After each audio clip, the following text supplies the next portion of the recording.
करने का आरोप लगाया। बड़ा सवाल। आप देख रहे हैं बड़ा सवाल। नमस्कार, मैं हूं अजय कुमार और आज का बड़ा सवाल है सरकार को क्लीन चिट, विपक्ष की ललकार, राफेल पर रणवीर कौन। जी हां, क्योंकि दोनों पक्ष एक तरह से सीएजी रिपोर्ट के आधार पर अपने आप को विजयी बता रहे हैं और यह तमाम खुलासा हम आपके साथ करेंगे। राफेल की कीमत बताने में क्यों कतरा रही है सरकार, क्योंकि अब जब सब कुछ सामने आ चुका है तो क्या वाकई में सिर्फ राष्ट्रीय सुरक्षा का ही मसला है या दरअसल पेच कुछ और है। इसके साथ साथ जब सब कुछ ठीक है तो सवाल यह उठता है कि किसी भी जांच से क्यों है परहेज सरकार को। जब सब कुछ ठीक है, पैसे बचाए देश के, तो फिर जांच से परहेज क्यों। और इसके साथ साथ एक और बड़ा सवाल उठता है, सीएजी को बार बार कटघरे में क्यों खड़ा कर रहा है विपक्ष, क्योंकि विपक्ष का ही हमेशा से यह दावा रहा कि सीएजी की रिपोर्ट क्यों नहीं पेश की जाती राफेल के मुद्दे पर। लेकिन जब रिपोर्ट पेश होने की बारी आई तो सीएजी के ऊपर ही सवाल खड़े किए गए। क्या यह अपने आप में सही है? तमाम ये सवाल हैं जिन पर आज हम चर्चा कर रहे हैं और इस चर्चा में हमारे साथ मौजूद रहेंगे प्रेम शुक्ला जी, संगीत रागी जी, राजीव रंजन जी, आमिर हैदर साहब, मोहम्मद खान साहब कांग्रेस से और उमलेश जी वरिष्ठ पत्रकार। लेकिन इससे पहले की चर्चा आगे बढ़ाएं, आइए आपको दिखाते हैं आज दिन भर इस पर क्या उहापोह रही।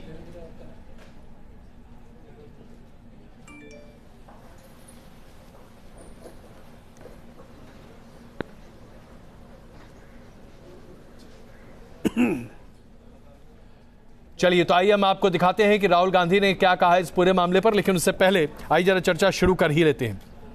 प्रेम शुक्ला जी, सीएजी की रिपोर्ट कहती है कि तकरीबन 2.8% राफेल विमानों की कीमत कम है, लेकिन जब आप बारीकियों में जाते हैं तो समझ में आता है कि 7% कॉस्ट तो इसलिए कम हो गया क्योंकि बैंक गारंटी नहीं ली गई, सॉवरेन गारंटी नहीं ली गई और उसके साथ साथ कई अन्य मामलों पर दरअसल जिस आधार पर प्लेन खरीदा गया, यानी कि बेसिक प्राइस दोनों सेम है, जो इंडिया रिलेटेड एनहांसमेंट है उसमें सिर्फ 4 चीजों में 17% की कटौती की गई, जो अंततः घूम फिर कर 2.8% कम कीमत की बात कही जाती है। 9% कम है यह दावा वित्त मंत्री अरुण जेटली का था। वित्त मंत्री का आंकड़ा गलत कैसे निकला? देखिए, वित्त मंत्री के आंकड़े पर सीएजी के आंकड़े में हमेशा थोड़ा अंतर आता है जी। इसके बावजूद सीएजी के कई मामलों में तो आप पाएंगे कि सीएजी का आंकड़ा जो है, वित्त मंत्रालय जो आंकड़ा देता है उसकी तुलना में एकदम से ठीक विपरीत होता है। यहाँ तो थोड़ा अंतर की सिर्फ बात आई है। सीएजी जो है वो बहुत रूढ़िवादी ढंग से जो है किसी अकाउंट्स का जो है वो ऑडिट करती है। ऐसे में अब जब सीएजी की रिपोर्ट आ गई तो पहले जो इसमें घोटाला कह रहे थे उनको माफी मांगनी चाहिए थी, लेकिन चोर फिर भी जो उल्टा जो है चौकीदार को डांटने से बाज नहीं आ रहे हैं। ये इसका सबसे बड़ा जो है हमारे लोकतांत्रिक प्रणाली का, संसदीय लोकतंत्र की प्रणाली में आप सर्वोच्च न्यायालय के निर्णय को नहीं मानेंगे, आप सीएजी की रिपोर्ट को नहीं मानेंगे। यहाँ पर G2G एग्रीमेंट हुआ है, इंटर गवर्नमेंट एग्रीमेंट है, आप फ्रांस के राष्ट्रपति के बयान को नहीं मानेंगे, आप निगोशिएटिंग कमेटी के जो चेयरमैन थे उसके बयान को नहीं मानेंगे, आप मानेंगे किसको? ये प्रश्न ये पैदा होता है विपक्ष के लिए कि जो भी उसमें शामिल लोग हैं, जो भी उससे कंसर्न लोग हैं, जो उसके लिए जांच के लिए बैठी जो हमारी संवैधानिक व्यवस्था है सीएजी, उस पर भी आप जो है सीएजी की रिपोर्ट आने के पहले ही कपिल सिब्बल उस पर बयान देने लगते हैं। और कौन ये बात तो सही है, लेकिन अब तो सीएजी रिपोर्ट सामने आ चुकी है। मैं क्षमा चाहता हूं, आपको बीच में रोक रहा हूं, पहुंचाया जाएगा दूसरी तरफ सर्वोच्च, बहुत आदर से आपसे क्षमा चाहता हूं, मैं आपको बीच में रोक रहा हूं। लेकिन ये बताइए, इस रिपोर्ट में जो खुलासे हुए हैं उसमें दोनों पक्षों की जय जय है। अगर आप इस रिपोर्ट को पूरे ध्यान से पढ़ें, 16 पन्ने, क्योंकि न्यूज नेशन के पास रिपोर्ट है, 16 पन्ने पढ़ने के बाद कम से कम मैं इस निष्कर्ष पे पहुंचा कि अगर भारतीय जनता पार्टी की अगुवाई की सरकार ये कहती है कि प्लेन सस्ता खरीदा, तो उसमें उस 7% ऑफसेट की बात नहीं कही जा रही है जो बिना बैंक गारंटी के आपको मिल रही है। यानी कि आपने दरअसल 5% महंगा विमान खरीदा है। कई ऐसे मामले हैं इसमें जो बाहर निकल कर आ रहे हैं। इसके साथ साथ दोनों पर्सन, देखिए प्रेम शुक्ला जी, मेरी बात सुन लीजिए आप और उसके बाद आप जवाब दीजिएगा। दोनों पर्सन की कहीं, मेरी बात सुन लीजिए आप, और उसके बाद दूसरी बात जो निकल कर आ रही है इसमें, वो ये निकल कर आ रही है कि जो प्रोक्योरमेंट कमेटी के 3 सदस्यों ने इस पर जो अपना डिसेंट नोट लिखा था, वो स्पष्ट है कि दरअसल इसमें कई मामलों में आप और ज्यादा निगोशिएट कर सकते थे। दूसरी दलील जो एनडीए सरकार ने सामने रखी थी वो ये कि हम तुरंत इस विमान को ला रहे हैं।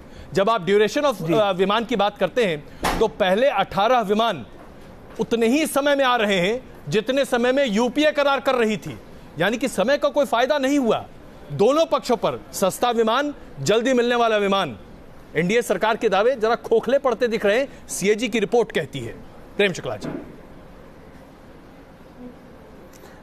देखिए, पहली बात तो जो निगोशिएटिंग टीम है उसके अध्यक्ष का बयान है किसी ने डिसेंट नोट नहीं दिया था। पहली बात तो विपक्ष का ये आरोप गलत है कि किसी ने डिसेंट नोट उसमें दिया था।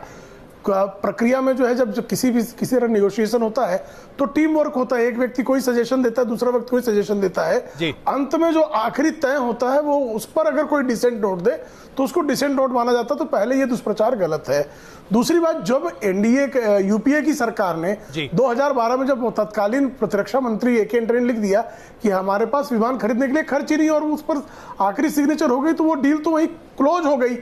और जब डील क्लोज हो गई हो तो उस पर किसी प्रकार की कि इतने दिन में डिलीवरी आ जाती वगैरह की कोई बात का औचित्य ही शेष नहीं बचता है। तीसरी बात, अब जब सीएजी ने रिपोर्ट दे दी है, सीएजी की रिपोर्ट स्पष्ट कहती है कि विमान जो है सस्ते दर में आए, तो जो घोटाले का आरोप लगाया जा रहा था वो घोटाले का आरोप औंधे मुंह गिर जाता है। चलिए, अब इसका जवाब मैं कांग्रेस से ले लेता हूं। की जा रही है मोहम्मद खान साहब, अनिल अंबानी को ऑफसेट के बाद सीएजी की रिपोर्ट में नहीं है। ऑफसेट डील को लेकर एक स्पष्टता तो आई गई। नहीं, प्रेम शुक्ला जी, यही तो बड़ी महत्वपूर्ण बात है। राहुल गांधी को अब जो है देश से झूठ बोलना बंद कर देना चाहिए। प्रेम शुक्ला जी, मैं आपको फिर ये बताना चाहता हूं, ऑफसेट के बारे में सीएजी की रिपोर्ट में कोई जिक्र नहीं है और यही सबसे आश्चर्य की बात है क्योंकि ऑफसेट अकाउंट को लेकर डसॉल्ट ने सीएजी में आएगी नहीं ना बात भैया, ये समझ लीजिए। नहीं, डसॉल्ट ने सीएजी कैसे करेगा क्योंकि ऑफसेट जो है वो वहां की सरकार। प्रेम शुक्ला जी, एंकर साहब अगर ये खत्म करें तो मैं अपना सीएजी ने स्पष्ट तौर से लिखा है कि ऑफसेट के बारे में डिटेल्स इसलिए उपलब्ध नहीं है क्योंकि डसॉल्ट ने तमाम जानकारी अक्टूबर के महीने में दी और इसलिए अभी इसमें इसकी चर्चा नहीं की गई है। मैं सिर्फ जानकारी के लिए बात सामने रख रहा था। इसलिए जो है ऑफसेट में कोई किसी प्रकार का घोटाला है। चलिए, ये आरोप तो गलत है ना। मोहम्मद खान साहब प्लीज, क्योंकि ऑलरेडी सुप्रीम कोर्ट ने स्पष्टता से कहा है प्रेम शुक्ला जी, कोई अनियमितता नहीं दिखाई। मैं आपकी सारी बातें शुक्ला जी सुनिए, धैर्य रखिए, मैं सारी बातें आपके सामने रख रहा हूं, आप खुद तय कर लीजिए। मैं आपकी मजबूरी समझ रहा हूं मगर मेरे तथ्य सुनिए। कांग्रेस आपकी डील की विरोध क्यों कर रही है? क्योंकि आज आपकी मजबूरी समझ रहा हूं, चोर के पक्ष में शोर मचाना आपकी मजबूरी है। हमें आंकड़ा कहां से मिलता है? हमें आंकड़ा कहां से मिलता है? ये आंकड़ा मिलता है। अरे साहब, चोरी की बात मत कीजिए, शर्मिंदा हो जाओगे अगर मैं आपके खुलासे करने लग गया यहाँ पे।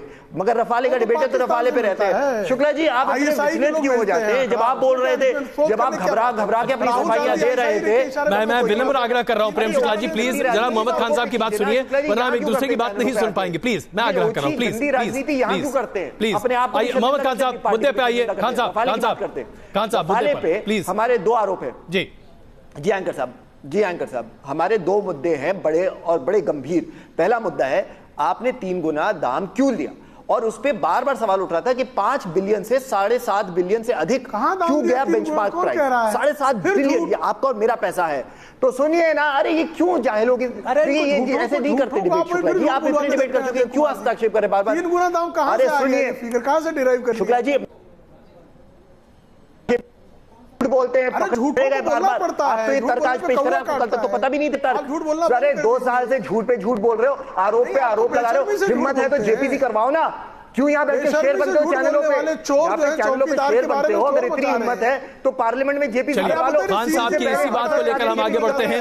राजीव रंजन जी प्लीज मैं आग्रह करता हूँ, आइए जरा बहस को आगे बढ़ाते हैं। राजीव रंजन जी साहब, इन्होंने मुझे बिल्कुल, मैं जानता हूँ आपको बोलने का पूरा मौका नहीं मिला, मैं पूरी कोशिश करूंगा आपको दोबारा मौका मिले। लेकिन इस बीच राजीव रंजन जी, विपक्ष की मांग है जेपीसी करनी चाहिए। सरकार का कहना, हमने इस पर कहीं कोई गलती नहीं की, कोई चूतरी नहीं है। सीएजी रिपोर्ट के आधार पर सीएजी का मानना है कि 2.83% सस्ता है विमान। ऐसे में जेपीसी के मांग को स्वीकार करने में सरकार को परहेज होना चाहिए था क्या? आप तो गठबंधन सरकार है आपकी, आप गठबंधन के साथी हैं, बताइए साहब।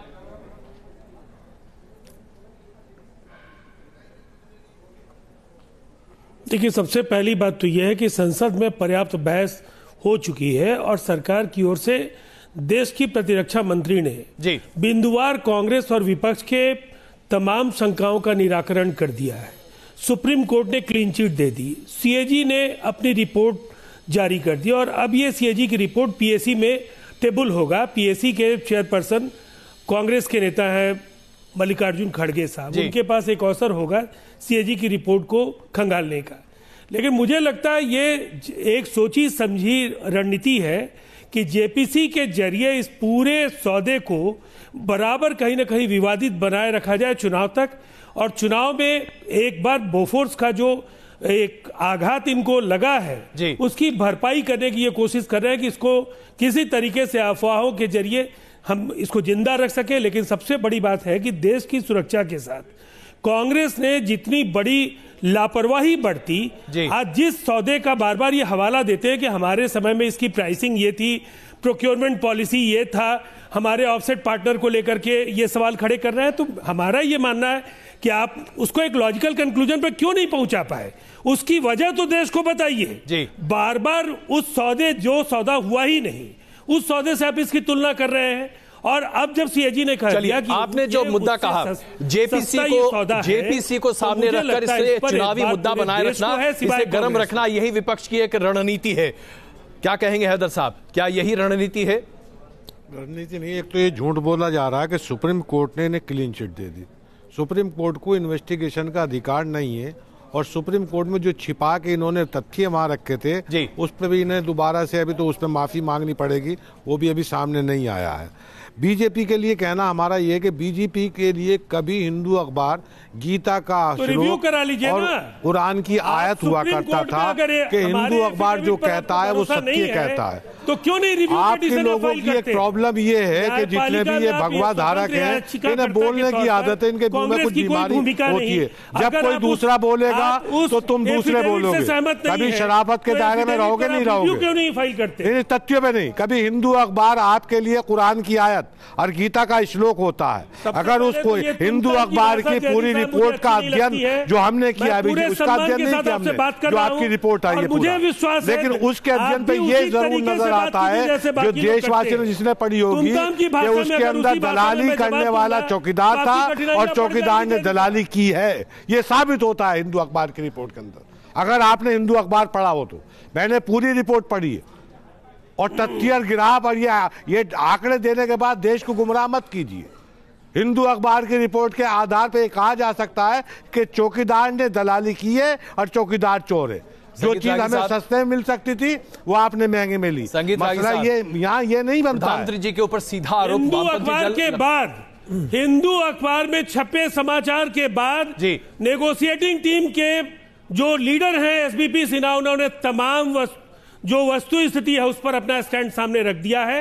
और इसलिए हिंदू अखबार में जो कुछ भी छपा कभी फ्रांस से राष्ट्रपति आ जाता है, उसी फ्रांस से ये कहा कि दलाली हुई है, उसी फ्रांस ने ये कहा है कि हमारे ऊपर दबाव था कि अमुक देश के लाला को ये डील दे दी जाए, ये सब फ्रांस ने भी कहा है। सुप्रीम कोर्ट पर भरोसा नहीं, मिनिस्ट्री ऑफ डिफेंस पर भरोसा नहीं, तो मैं आप पर क्यों भरोसा करूंगा? चलिए हम पे मत करिए, हिंदू अखबार पे कीजिए। मैं आगे बढ़ता हूं। संगीत रागी साहब, प्रधानमंत्री जी पर सीधा आरोप, ये कोई छोटी मोटी बात नहीं है, और जिस तरह के आरोप राहुल गांधी लगा रहे हैं उसके बाद तो लगता है कि प्रधानमंत्री जी को या तो स्पष्टता के साथ सामने आना पड़ेगा या फिर एक बड़ी जांच बिठानी पड़ेगी। देखिए अजय जी, भारत की मीडिया का एक हिस्सा, मैं हिंदू अखबार पर टिप्पणी नहीं करना चाहूंगा, लेकिन मैंने आज तक हिंदू अखबार में यदि बीजेपी के लिए कोई प्रशंसा के शब्द सुने हो ऐसा मैंने देखा नहीं है, कोई एडिटोरियल नहीं देखा है।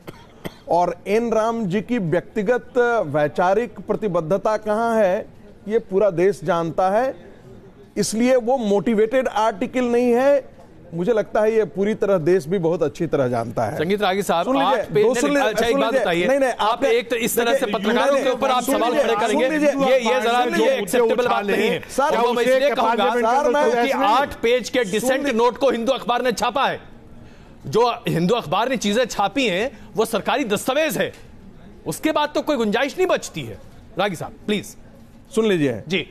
देखिए मैं हिंदू अखबार से ज्यादा मैं भारत की संसद पर विश्वास करूंगा, मैं भारत के सुप्रीम कोर्ट पर विश्वास करूंगा, क्योंकि मैं ये जानता हूं कि पत्रकारिताएं कैसे चलती हैं इस देश में। जो अखबार आप पढ़ लीजिए सारे खेमे बटे हुए हैं, बने हुए हैं, कोई यहां दूध का धुला हुआ यहां पर अखबार बैठा हुआ नहीं है। आपके शब्दों के साथ मुझे ऐसा लगता है जैसे कि शूट द मैसेंजर। सर मैं क्षमा चाहता हूं, ये बड़ी आपत्तिजनक बात है। आप आपत्तिजनक, तो हम आपकी बात पर आपत्तिजनक ये कह रहे हैं कि आप संसद में बिंदुवार आपने डिफेंस मिनिस्टर ने बताया है, जवाब दे दिया है, इसके बावजूद भी आप पत्रकारिता में ये सवाल कर रहे हैं कि उत्तर नहीं मिला है, तो मैं आप पर आक्षेप कर रहा हूं कि आप मोटिवेटेड तौर पे आपका अधिकार है, ये आपका अधिकार है, आप लोग जितने आक्षेप कर रहे हैं कर सकते हैं, लेकिन यही सवाल मैं आपसे पूछता हूं, याद कीजिए, आपने हम पर जब आरोप लगाया, मैं पूछ रहा हूं रागी साहब, जब हम पर आरोप लगाया तो ये भी सुनिए, हम पर मतलब क्या, आप रागी साहब मैं आपको बिल्कुल बोल देता हूं कि आप अगर कोर्ट में चले जाइए, हिंदू अखबार अगर गलत है तो आप कोर्ट में जाइए, मैंने हिंदू अखबार देश के अंदर गलत है। हैदर साहब एक सेकंड, आप क्यों नहीं कहते? हैदर साहब प्लीज, मेरा आग्रह है, अजय जी एक एक करके बात कर, बिल्कुल एक एक करके बात हो रही है, मैं आपसे पूछ रहा हूं, याद है आपको 1988, याद है आपको 1988, याद है आपको 1989 जब फोर्सेस स्कैम आया था, कांग्रेस के नेता इसी तरह से पूछते थे पत्रकारों के ऊपर, कहा जाता था कि इंडियन एक्सप्रेस एक मुहिम चला रहा है, क्या साबित हुआ आप बताइए? बताइए साहब। तब सुप्रीम कोर्ट तो क्या उस समय इंडियन एक्सप्रेस बिका हुआ था बीजेपी के हाथों? मैंने ये नहीं कहा, मैंने ये नहीं कहा, मैंने ये नहीं कहा, मैंने ये नहीं कहा है, लेकिन यहां पर जो छपते हैं वो वैचारिक प्रतिबद्धता के आधार पर छापे जाते हैं, इसलिए ये भी मुझे मत बताइए आप। सुन लीजिए बात, सॉरी देखिए हैदर साहब, मैं तो कह रहा हूं, मैं तो यहाँ जर्नलिज्म की बात हो रही है, मुझे लगता है कि मलेश जी को यहाँ पर अपनी टिप्पणी रखनी चाहिए। नहीं, मुझे बोलने दीजिए। अच्छा चलिए, आप अपनी बात समाप्त कीजिए, फिर मलेश जी। बिल्कुल, देखिए इसमें 3 मामला थे, एक तो प्रोसीड्यूर का मामला था, दूसरा प्राइसिंग का मामला था, तीसरा ऑफसेट का मामला था, और चौथा क्वालिटी के मामले में किसी ने बात नहीं की है जी। ऑफसेट पार्टनर पर आपने डिबेट किया है, लेकिन इसमें गलत क्या है ये सुप्रीम कोर्ट में मामला आया है। प्राइसिंग के मामले में सुप्रीम कोर्ट ने बहुत साफ कहा है कि प्राइसिंग हमारे दायरे में नहीं था, ठीक है, लेकिन हमने अपनी संतुष्टि के लिए प्राइसिंग के सारी चीजें मंगाई और हमने देखी, हम उससे संतुष्ट हैं। सुप्रीम कोर्ट संतुष्ट होगी, एन राम संतुष्ट नहीं होंगे, उर्मिलेश जी संतुष्ट नहीं होंगे।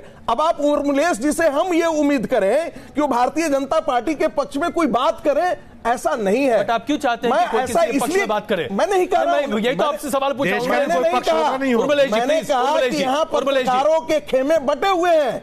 मैं इस आपके इस तरह के वक्तव्य को सिरे से इसलिए नहीं, मैं क्षमा चाहता हूं, ये बहुत गलत तरीका है, ये गलत तरीका है, ये गलत तरीका है। मैं इसका पुरजोर विरोध करता हूं। आप पत्रकारों पर इस तरह का आरोप और आक्षेप नहीं लगा सकते। मैं क्षमा चाहता हूं, ये गलत है, निहायत गलत है।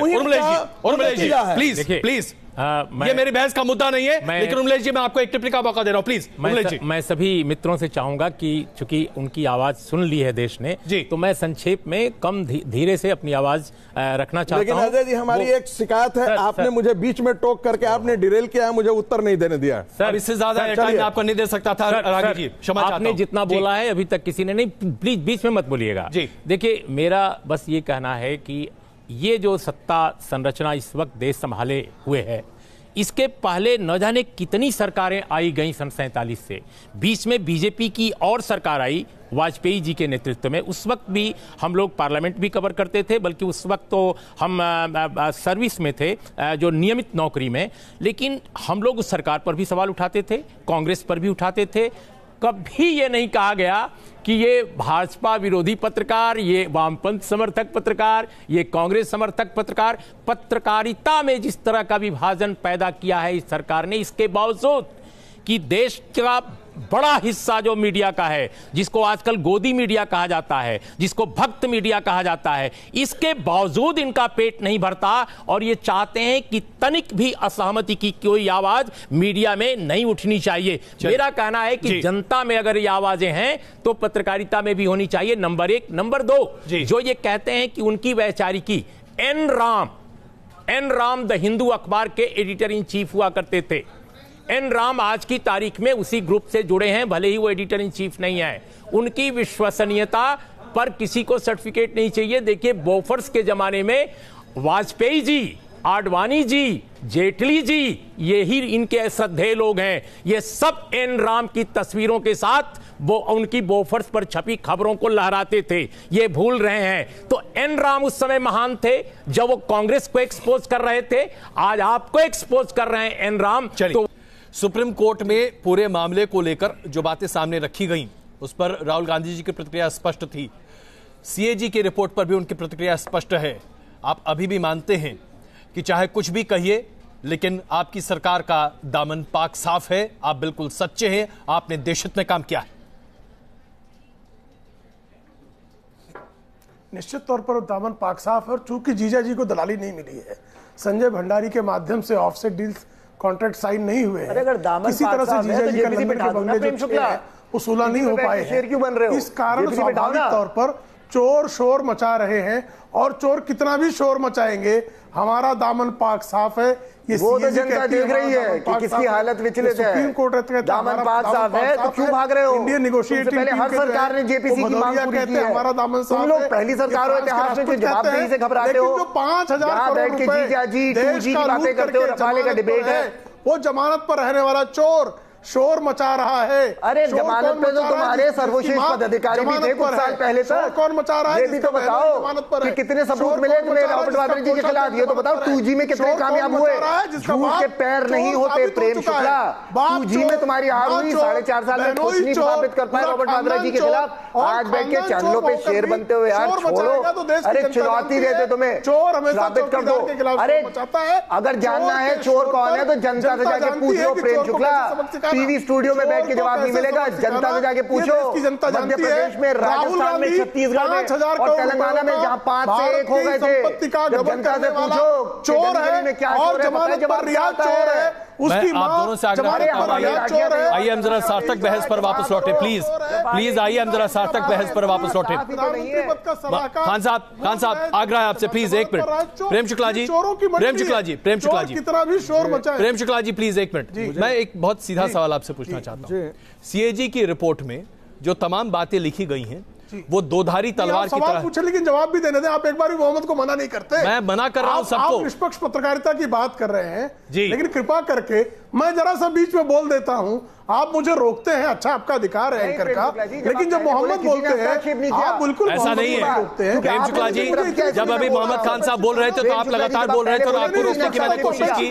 अभी भी मैं वही कोशिश कर रहा हूं। मैं आप दोनों वरिष्ठ व्यक्तियों से यही गुजारिश कर सकता हूं। मैं गुजारिश कितना भी शोर मचाए, चलिए उससे चौकीदार जो है जी वो चोरों को छोड़ने वाला नहीं। प्रेम शुक्ला जी मेरा सवाल सिर्फ आपसे है और मैं खान साहब से आग्रह करता हूं प्लीज खान साहब मैं आपसे आग्रह करता हूं सवाल का जवाब प्रेम शुक्ला जी को देने दीजिएगा। खान साहब सवाल का जवाब प्रेम मगर ये आदमी जो है हमें नहीं बोलने देता। Please 1 minute. देखिए हम इस तरह से बहस नहीं कर सकते। प्लीज हम एक दूसरे के एयर टाइम को बर्बाद कर रहे हैं, इसके अलावा कुछ नहीं। खान साहब मैं आपसे आग्रह करता हूं, सवाल हम आपसे पूछेंगे, आप उसका जवाब देंगे। लेकिन अभी प्रेम शुक्ला जी जो सवाल उठाए गए हैं सीएजी की रिपोर्ट के आधार पर, जो सवाल सीएजी की रिपोर्ट के आधार पर भी उठ रहे हैं, उसमें भी पूरे तरीके से क्लीन चिट सरकार को नहीं मिल रही।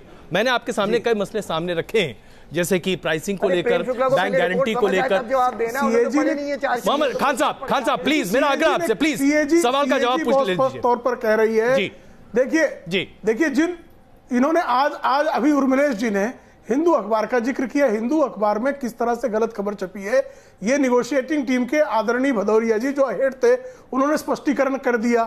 उसके बाद भी कह रहे हिंदू अखबार को मानिए, सीएजी की रिपोर्ट को मत मानिए, सुप्रीम कोर्ट के आदेश को मत मानिए, राहुल गांधी की बात को मानिए। तो बहुत स्पष्ट तौर पर यह डील जो है बहुत साफ सुथरी डील है। सीएजी ने कहीं पर भी डील के संदर्भ में किसी प्रकार का कोई संदेह व्यक्त नहीं किया है। संदेह वो लोग व्यक्त कर रहे हैं जिनको किसी प्रकार की दलाली की अपेक्षा थी, वो दलाली की उनकी अपेक्षा पूरी हुई नहीं। संजय भंडारी ने फ्लैट तो दे दिया, सैमसंग के मामले में फ्लैट आ गए थे, रफाल की और बड़ी डील थी। न सिर्फ सीएजी का रिपोर्ट बल्कि सरकार की मंशा स्पष्ट है, सरकार ने कोई भी भ्रष्टाचार नहीं किया है, जीरो करप्शन की ये सरकार है। हैदर साहब मैंने पूरी कैग की रिपोर्ट नहीं पढ़ी, मुझे मुद्दा दूसरा बताया गया था। लेकिन अभी मैंने राहुल गांधी की जो प्रेस कॉन्फ्रेंस मैंने देखी और उन्होंने जो एक पेज दिखाया जी, उससे ये जाहिर होता है कि देश की एक और संस्था को बर्बाद कर दिया गया जिसका नाम कैग था। अगर वो पेपर सुप्रीम कोर्ट में भी नहीं है और वो पेपर कैग के पास भी नहीं है तो रिपोर्ट किस आधार पर आई है? तो अगर ये झूठ है सुन लीजिए, किसका जीजा चोर है, किसका साला चोर है, हम ये नहीं जानना चाहते। हम ये जानना चाहते हैं जो पेपर दिखाया जा रहा है वो पेपर सुप्रीम कोर्ट में नहीं है, तो सुप्रीम कोर्ट में जाके बीजेपी कहे कि ये देश को गुमराह किया जा रहा है तो सुप्रीम कोर्ट की अवमानना का नोटिस दिया जाए चले। वरना तो आप ये मानिए कि चौकीदारी चोर है। आप किसी और की आवाज नहीं सुन सकते, देश को गुमराह कर रहे हैं। आप तो अवमानना कर ही रहे हैं भैया, सुबह से उठते उठते सीएजी की अवमानना करो, एक और संस्था बर्बाद कर दी बीजेपी। एक और संस्था का कर्म ही है। रागी साहब, आप बहुत देर से कुछ कहना चाह रहे, बड़े संक्षेप में कहिएगा क्योंकि मुझे बहस बहुत आगे ले जाना है। अफजल गुरु के बारे में जिंदाबाद का नारा सीटी लगाती है। बोल लेने जी। देखिए, मैंने अपनी बात यहीं से शुरू की थी। नहीं, बात अभी बताइए, अभी जो हम बहस कर रहे हैं उस मुद्दे पर बताइए। इसी पर मैं बात कर रहा हूं। देखिए, एक तरफ संवैधानिक संस्थाएं हैं जी, दूसरी तरफ पत्रकारिता में, पत्रकारिता जगत में, मीडिया में खबरें आ रही हैं। मीडिया में जो आ रही हैं बातें वो डिवाइडेड है।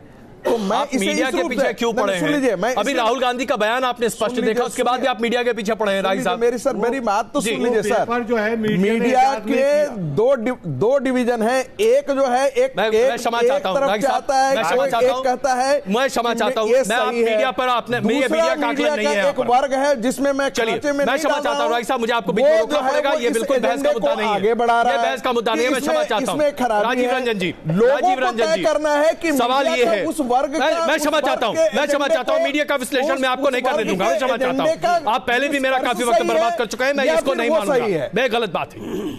राजीव रंजन जी, सीधी बात ये है, रागी जी मेरा वक्त है, मुझे बात करने दीजिए। राजीव रंजन जी, सीधा मुद्दा ये है, आज राहुल गांधी ये कह रहे हैं कि आप तमाम चीजें छुपा रहे हैं। आपने सुप्रीम कोर्ट से चीजें छुपाई हैं। सीएजी की रिपोर्ट के बारे में सुप्रीम कोर्ट को दिए जाने की बात कही गई थी, जो कि सीएजी की रिपोर्ट आज सामने आई है। राहुल गांधी कई संगीन आरोप मौजूदा सरकार पर लगा रहे हैं। राजीव रंजन जी,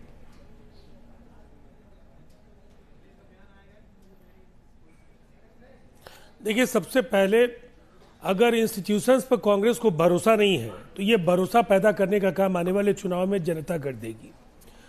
अगर सुप्रीम कोर्ट के फैसले पर आपका एतबार नहीं है, आप सीएजी को कुछ नहीं समझते हैं, कोर्ट क्यों कर रहे हैं? सुप्रीम कोर्ट को गुमराह किया आपने, वहां तथ्य नहीं रखे, गलत बात, वहां झूठा एफिडेविट, गलत बात जिस तरीके के देश को बताने बिल्कुल गलत बात है। लेकिन गांधी साहब, अगर आप अराजक व्यवहार से नहीं उभरिएगा तो आपको इस बहस में नहीं, आने वाली कई बहसों में मेरे कारण परेशानी होगी। नहीं, परेशानी आपको क्या होगी? पूरी बात देश परेशान है आपसे।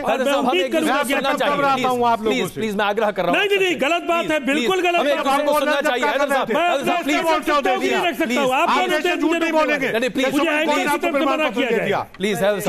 ने आपको कोई क्लीन चिट नहीं दी।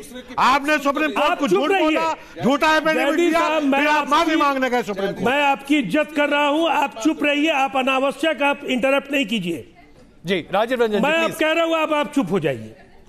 अजय जी, आपका एयर टाइम बहुत ही निश्चित तौर पर ये बेशकीमती वक्त का इस तरह से जाया होना सही नहीं होगा जी। देखिए, हमारा ये कहना है कि अभी कांग्रेस के पास उनके लीडर है मल्लिकार्जुन खड़गे जी, और वो पीएससी के चेयरमैन भी हैं।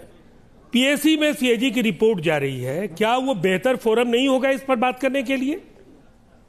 चलिए, यही सवाल में खान साहब, बहुत महत्वपूर्ण मुद्दा अभी यहाँ पर रखा सामने। पीएससी के पास रिपोर्ट जाएगी, हो सकता है कि मौजूदा पीएससी न हो, एक नई पीएससी सामने हो, जिस तरह से ये बात कर रहे हैं जयदी साहब जी, वैसे इनकी पार्टी तो हिंदुस्तान में बची नहीं, इनको नॉट किया जा रहा है। इसलिए चुनाव से पहले इस पे बात ही ना हो सके। खान साहब, पीएससी की रिपोर्ट ही ना खान साहब की प्रतिक्रिया। खान साहब प्लीज। खान साहब,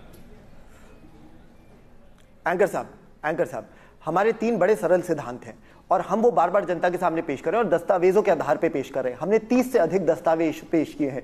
पहली बार ऐसा हो रहा है कि विपक्ष को साबित करना पड़ रहा है और सरकार की कोई जवाबदेही है ही नहीं।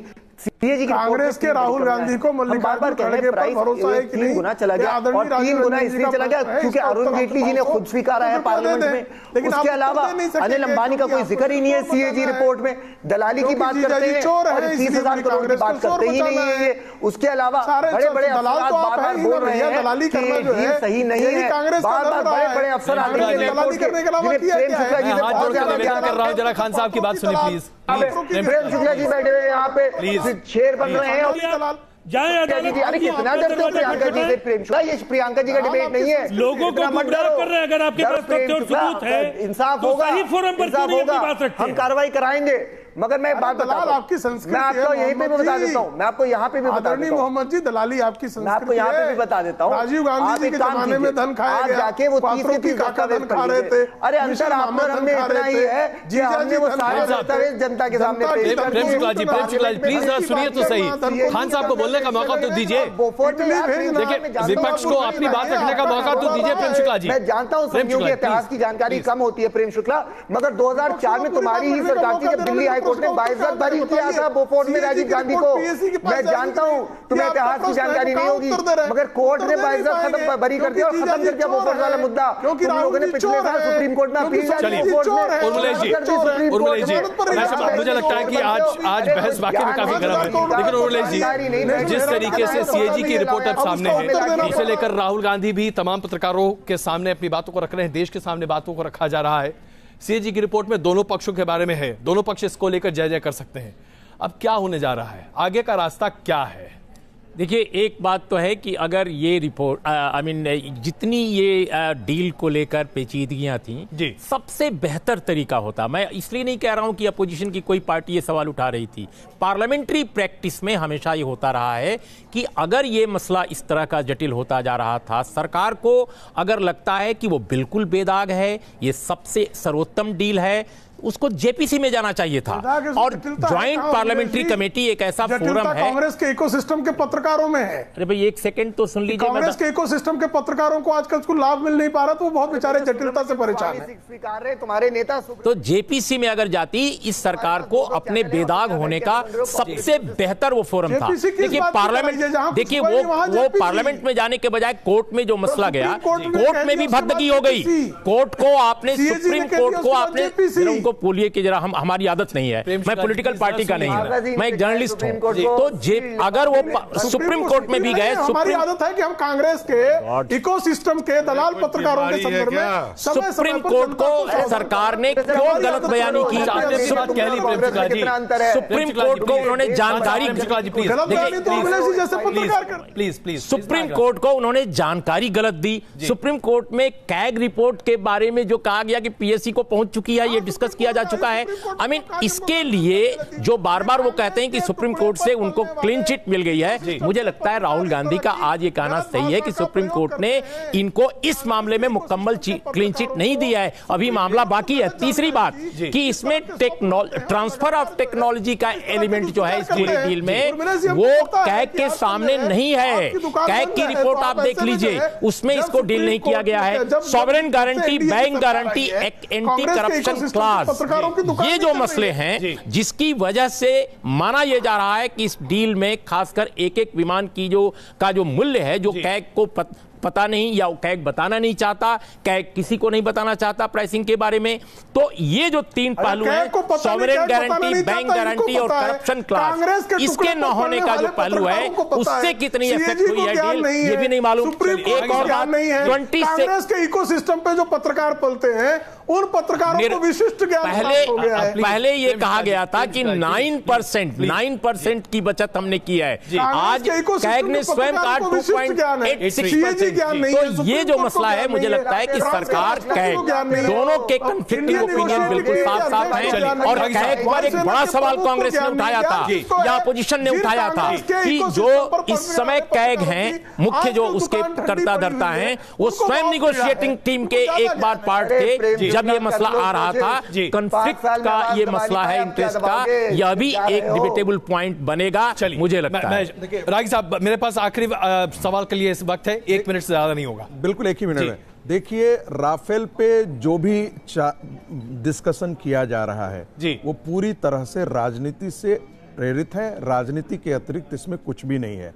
हमें दो तय करना पड़ेगा कि हम संवैधानिक संस्थाओं पर विश्वास करें या पत्रकारों के टेबल पर बैठ करके। आपने क्या किया? पत्रकारों, देखिए मैंने हस्तक्षेप नहीं किया, या तो हम गोपनीयता आपकी इतनी है कि सारी फाइल दूसरी जगह, देखिए मैंने हस्तक्षेप नहीं किया था सर, यदि गोपनीयता बनी रहती, यदि हम यहाँ के टेबल पर हम प्राइसिंग तय करें या फिर सीएजी की बात को माने या सुप्रीम कोर्ट की बात को माने। यदि सुप्रीम कोर्ट में सरकार ने गलत हलफनामा दिया है तो आप चले जाइए, रिव्यू के लिए क्यों नहीं जाते हैं? रिव्यू के लिए चले जाइए। हर जगह सवाल क्यों खड़ा किया जा रहा है? क्या ये वाकई में सिर्फ बीजेपी की सरकार है? इसलिए एक मैं आपको इसलिए क्योंकि भारतीय जनता पार्टी के खिलाफ दाग नहीं आया है तो आप राफेल को लेकर के आप अभियान चला रहे हैं। मसला ये है कि एक राज्य जो यही हवाई जहाज खरीदता है वो ये बताता है कि मैंने इतने पैसे में लिया, और ये सरकार जो ये कहती है कि गोपनीयता और राष्ट्रीय सुरक्षा के लिहाज से हम कुछ चीजों को उजागर नहीं कर रहे, लेकिन इसी पूरी मंत्रालय की एक पूरी फाइल